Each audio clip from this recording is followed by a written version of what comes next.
আজকে আমরা ডক্টর মিজানুর রহমান আজহারীর একটা বই এক নজরে কুরআন পর্যালোচনা ও বিশ্লেষণ এটা নিয়ে একটু কথা বলবো। আমাদের হাতে কিছু তথ্য আছে, পাঠকের মতামতও দেখেছি, তো সব মিলিয়ে বইটা কেমন সেটাই তুলে ধরার চেষ্টা করব। হ্যাঁ, মানে বইটার ফোকাসটা কোথায়, কি আছে এতে, বিশেষ করে যে ভিজুয়াল দিকটার কথা বলা হচ্ছে সেটা কতটা কাজের, এগুলো দেখব। হুম। আবার এর ভালো দিকগুলো কি, আবার কোনো সীমাবদ্ধতা আছে কিনা সেটাও আলোচনা করব। তাহলে শায়দ একটা পরিষ্কার ধারণা পাওয়া যাবে। ঠিক। আমার কাছে তো ওই ইনফোগ্রাফিক মাইন্ড ম্যাপ ব্যবহারের ব্যাপারটা বেশ ইন্টারেস্টিং লেগেছে। মানে এই জিনিসগুলো আসলেই কোরআনের মেসেজ সহজে বুঝতে সাহায্য করে কিনা সেটা একটু দেখতে চাই। আচ্ছা, তাহলে বইটার বেসিক পরিচিতি দিয়ে শুরু করি। হ্যাঁ, অবশ্যই। বইটা তো লিখেছেন ডক্টর মিজানুর রহমান আজহারী, বের করেছে সত্যায়ন প্রকাশন। তবে গার্ডিয়ান পাবলিকেশনসও পাওয়া যায় মনে হয়। ও আচ্ছা। বইটা বেশ বড় কিন্তু, প্রায় ৬০৮ পৃষ্ঠা, হার্ড কাভার, আর ভেতরের পাতাগুলো ম্যাট আর্ট পেপারে ছাপা। এটা বেরিয়েছে ২০২৫-এর ফেব্রুয়ারিতে। আচ্ছা, বইটার উদ্দেশ্য তো মনে হচ্ছে বেশ ক্লিয়ার, তাই না? মানে প্রত্যেকটা সূরার মূল কথাটা কি, নামটা কেন এমন হলো, আর আমাদের জীবনের প্রাসঙ্গিকতা কোথায়, এইগুলো সংক্ষেপে বলা। হ্যাঁ, একদম। আর এই জন্যই হয়তো ওই ভিজুয়াল জিনিসগুলো, মানে ইনফোগ্রাফিক বা মাইন্ড ম্যাপ, এগুলো ব্যবহার করা হয়েছে সহজে বোঝানোর জন্য। ঠিক তাই। আর এতে লেখকের নিজের পড়াশোনা, মানে আল আজহার বা মালয়েশিয়ার ইন্টারন্যাশনাল ইসলামিক ইউনিভার্সিটির যে গবেষণা, সেটার একটা ছাপ আছে। হুম হুম। আর শুধু যে সামারি তা কিন্তু না, সূরার যে নাজিলের প্রেক্ষাপট, মানে আমরা যাকে বলে আসবাবুন নুজুল, হুম। মানে কেন আয়াত বা সূরাটা নাজিল হলো, হ্যাঁ, ওই কারণগুলো। রাইট, সেটাও আছে। আবার সূরার শুরু আর শেষের মধ্যে কানেকশনটা কি, কিছু কেস স্টাডি, রিয়েল লাইফে কিভাবে অ্যাপ্লাই করা যায়, এসব নিয়েও কথা বলা হয়েছে। তাহলে মূল শক্তি কোনগুলো বলবেন?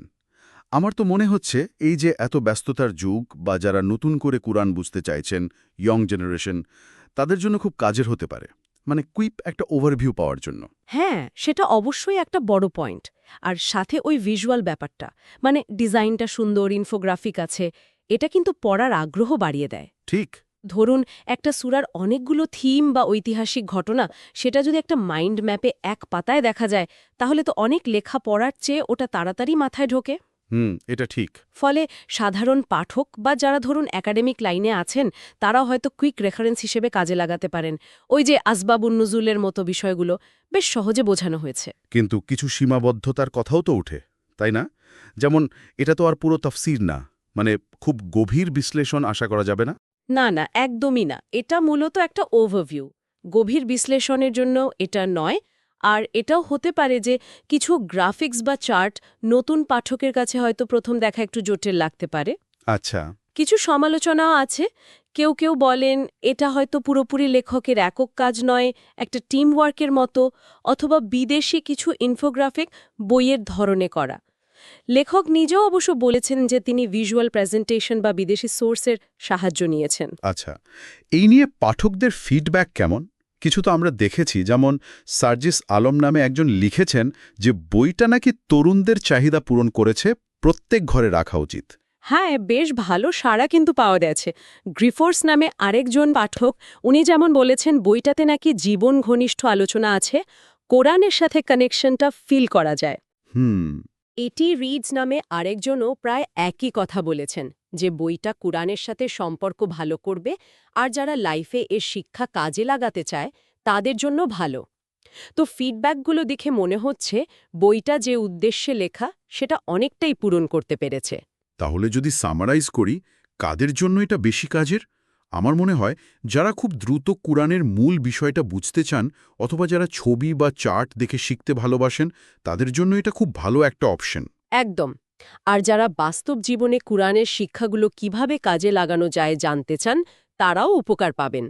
তবে হ্যাঁ, যারা একদম শব্দের গভীরে গিয়ে বিশ্লেষণ চান বা একটা কমপ্লিট তাফসীর খুঁজছেন, তাদের জন্য এটা না। হ্যাঁ, তাদের জন্য হয়তো এটা যথেষ্ট না। এটা আসলে একটা গাইড, বা বলতে পারেন একটা স্টার্টিং পয়েন্ট। অর্থাৎ এক নজরে কুরআন একটা মডার্ন অ্যাপ্রোচ, রিসার্চ বেসড আর দেখতেও সুন্দর, যা কুরআনের মূল মেসেজ আর আজকের দিনে এর প্রাসঙ্গিকতা সহজে ধরতে সাহায্য করে। ঠিক, বলা যায় যারা কুরআনের গভীরে ঢুকতে চান তাদের জন্য এটা একটা ভালো শুরু হতে পারে বা একটা সাপোর্টিং বই। কিন্তু এটা মনে রাখতে হবে, এটা কোনোভাবেই বিস্তৃত পড়াশোনা বা গভীর তাফসিরের রিপ্লেসমেন্ট না। আলোচনাটা বেশ ভালো হলো, অনেকগুলো দিক উঠে এলো। হ্যাঁ, আচ্ছা, শেষ করার আগে একটা জিনিস একটু ভাবার জন্য রেখে যাই। এই যে ধর্মগ্রন্থ বোঝার জন্য আমরা এখন এত ভিজুয়াল মিডিয়া ব্যবহার করছি, এটা আসলে জ্ঞান অর্জনের গভীরতার উপর কেমন প্রভাব ফেলছে? এটা কি শুধু আগের দিনের পড়ার পদ্ধতির একটা সাহায্যকারী, নাকি এর নিজেরও কিছু চ্যালেঞ্জ বা লিমিটেশন আছে? এটা নিয়েও কিন্তু ভাবা